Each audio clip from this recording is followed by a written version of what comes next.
produite par Thierry Ardisson et portée par Laurent Ruquier, Hier, Aujourd'hui et Demain proposait de revenir dans le passé pour parler du présent et du futur de la société à la télévision. Hier, ça n'a pas marché, demain ça n'existera pas, on l'apprend aujourd'hui. C'était l'événement de l'automne, mais le vent a semble-t-il jeté un sacré vent sur les audiences.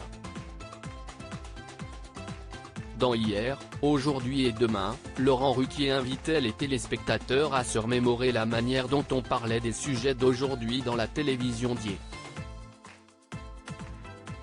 Une plongée vertigineuse dans le passé avec des images d'archives sur des sujets de société et d'actualité. Un concept innovant mais qui fut un échec pour Laurent Ruquier et Thierry Ardisson au programme, des sujets commentés par Thierry Ardisson, qui produit également l'émission, puis débattus ensuite en plateau avec Laurent Ruquier et ses invités.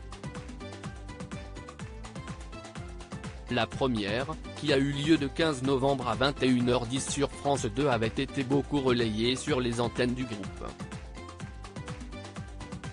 Le duo légendaire de On a tout essayé se reformait, et était notamment au dîner de C'est à vous sur France 5. Ensemble, ils évoquaient le destin du programme, appelant les téléspectateurs à être devant leur télévision le soir même après n'avoir signé qu'un seul numéro. Mais là, les téléspectateurs ont finalement décliné l'invitation et n'ont été que 1,1 million à être devant leur télévision, pour une part d'audience de 6,2%. Un très mauvais score qui a semble-t-il scellé le fameux destin de Hier, Aujourd'hui et Demain. Hier, Aujourd'hui et Demain n'a pas convaincu dans une interview accordée à nos confrères du Parisien. Anne Holmes, la directrice des programmes de France Télévisions, annonce qu'il n'y aura pas de nouveau numéro, l'émission n'a pas trouvé son public et ne devrait pas revenir à l'antenne.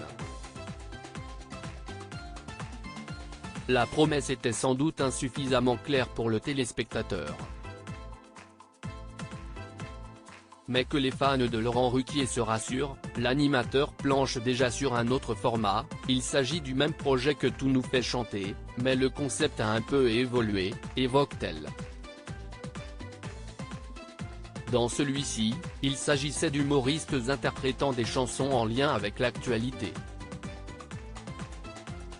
De plus, celui qui a quitté le samedi soir pour laisser Léa Salamé seule aux commandes a toujours les grosses têtes sur RTL, ainsi que Club Première sur Paris Première.